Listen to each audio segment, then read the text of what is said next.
Hello, welcome back to Blue Harvest Toys.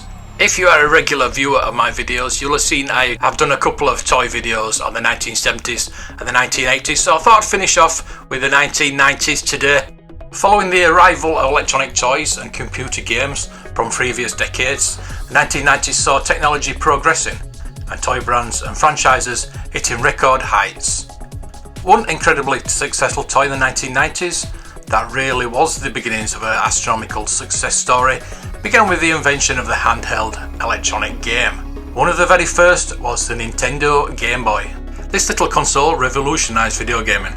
It was launched in Japan in 1989 and hit the UK in the start of the 1990s. Since then, this handy-sized gaming system has sold over 100 million units. Its catalogue consisting of over 450 games, among some Tetris, Super Mario, Pokemon, Donkey Kong, to name but a few. There were battle games, fighting games, sports and puzzles, something for everyone in fact. The original Game Boy would have cost £67.40. It featured a black and white LCD screen and slots for players to insert the game cartridges. It could also be adapted for two players. Nintendo brought out Game Boy Light in April 1998, and it lasted just a short while as Game Boy Color was released in October of the same year. There was even a smaller Game Boy Pocket series. These days people are still eager to get their hands on the original Game Boy, and they can fetch around £200 on eBay and even £600 should you have a Game Boy Light. Amongst the Game Boy games, Pokemon went on to become a phenomenal success on its own. The name Pokemon is short for the original Japanese title of Pokemonsters. This started as a pair of games of the original Game Boy in 1996, developed by Game Freak and published by Nintendo. Its English slogan was "Gotta catch 'em all." It soon became a media mix franchise, adapting to various different media, and became the highest grossing media franchise ever. The original video game series is the second best video game franchise of all time. Top was Nintendo's Mario franchise. More than 368 million Pokemon copies have been sold, as well as 1 billion mobile downloads.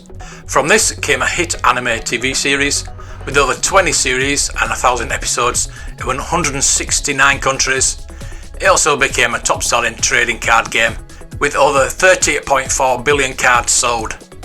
An anime film series, a live-action film, books, manga comics, music, and even a theme park. This year it will be the 25th anniversary, with new games being released to be played on Nintendo Switch. Pokemon items are certainly worth collecting. In December 2020, Goldwyn Auctions at New Jersey sold a first edition holographic 1999 Charizard card, black diamond label certified and graded gold label Pristine 10, the most prestigious level. It sold for $369,000. Meanwhile, Teenage Mutant Ninja Turtles toys are really taking off in the 1990s. This fictional superhero foursome of teenage anthropomorphic turtle ninjas were created in 1984 by comic book writer-artist team Peter Laird and Kevin Eastman. The adventures of these four Ninja Turtles, named after Italian Renaissance artists, appeared in comic books published by Mirage Studios. They expanded into animated children's cartoons, feature films, or merchandise, and of course as toys and collectibles. A large bundle of Teenage Mutant Ninja Turtles was spotted for sale on eBay recently, with an asking price of £868. Yet another Japanese invention hit our shops in the 1990s. In 1997 we were introduced to the Tamagotchi, which youngsters went wild for. The Tamagotchi creatures originated from an alien species who lay eggs and leave them with the player. Its owner then has to care for it and teach it about life on Earth. These little pets would die within half an hour of being unused or uncared for. They were the brainchild of Akihito Yokoi and Akai Maita of Japan.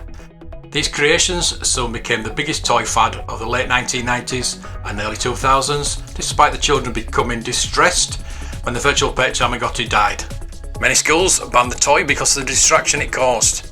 Nevertheless, the latest count up to 2017 is 82 million Tamagotchis being sold. The 1990s seemed a golden era for Japanese-inspired toys, as yet another craze hit the UK and the world at large, which began in Japan. That was the Power Rangers, who blasted their way into kids' toy boxes from 1994. The Power Rangers were based on original Japanese Super Sentai series. found their way into the homes through a TV series.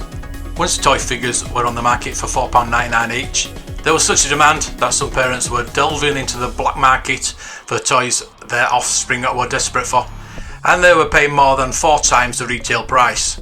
Collectors are still willing to pay top prices for rare original figures, sometimes as much as £200 or £300, and the models continue to be released.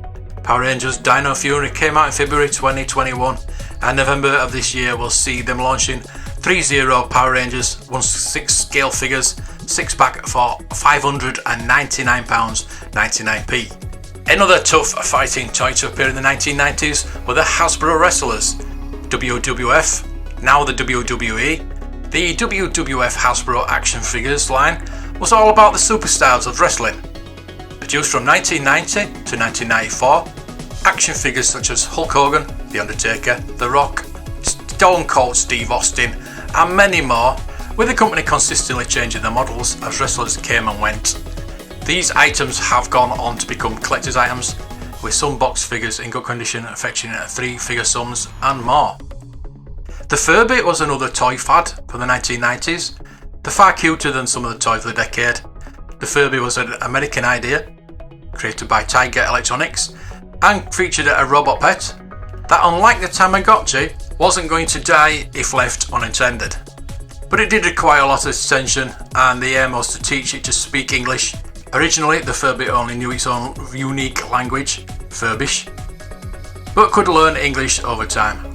Cute and cuddly with large owl-like eyes, the Furby came out in 1998 and sold 1.8 million units that year, followed by 40 million in the following year. Over the 3 years of its original production, 40 million Furbies were sold, and its speaking capacity was translated into 24 languages. Furbies, sold in the boxes, have been known to fetch up to $800 at auction. It wasn't all electronics in the 90s though. For diecast collectors there's plenty going on. However, it was a turbulent time for the miniature vehicle manufacturers, just as in real life. Takeovers and mergers were happening in the motor industry, such as BMW taking over Rolls-Royce in 1998. If you happen to be a collector of a specific vehicle such as a Rolls-Royce, there was an abundance of toy and model companies allowed to make Rolls-Royce models in the 1990s, 128 in fact. But within a few years the number had gone down drastically to just 27, as Rolls-Royce did not renew licenses automatically. The 90s was also the final decade for Ledo. After being founded in 1982 by Jack Odell, who was also the founder of Matchbox, Ledo produced a range of nostalgic looking pre-war style toy vehicles reminiscent of the Matchbox models of yesteryear that were called Days Gone. In the 90s, Ledo created Vanguards, a line of 143 models which lasted until 1999 when Ledo went bankrupt. Corgi bought up the naming rights and model range, and Vanguards continued being produced by Corgi until 2005. The 1990s Ledo diecasts were intended for collectors and as such were looked after and rarely played with. Hence, they have always been readily available for collectors to buy at low prices. Ledo has made a range of 75 models, the same as Matchbox, but became specialists in offering different liveries and logos for any company or club wanting promotional and anniversary models.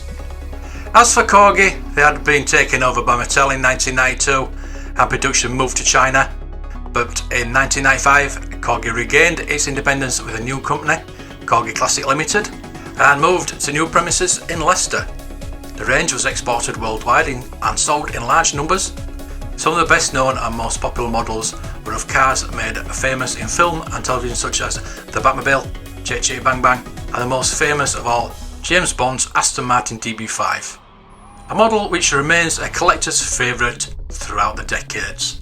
So there you go, I hope you enjoyed that potted history of the 1990s. If you do like this type of video, let me know in the comments below. I do want to make videos that you want to watch, and I do hope you will drop me a like, and if you do like it that much, consider subscribing. Please check all my other videos. There are now over 1,000 videos on the channel, so there's got to be something you like. So until I see you in the next video, may the toys be with you.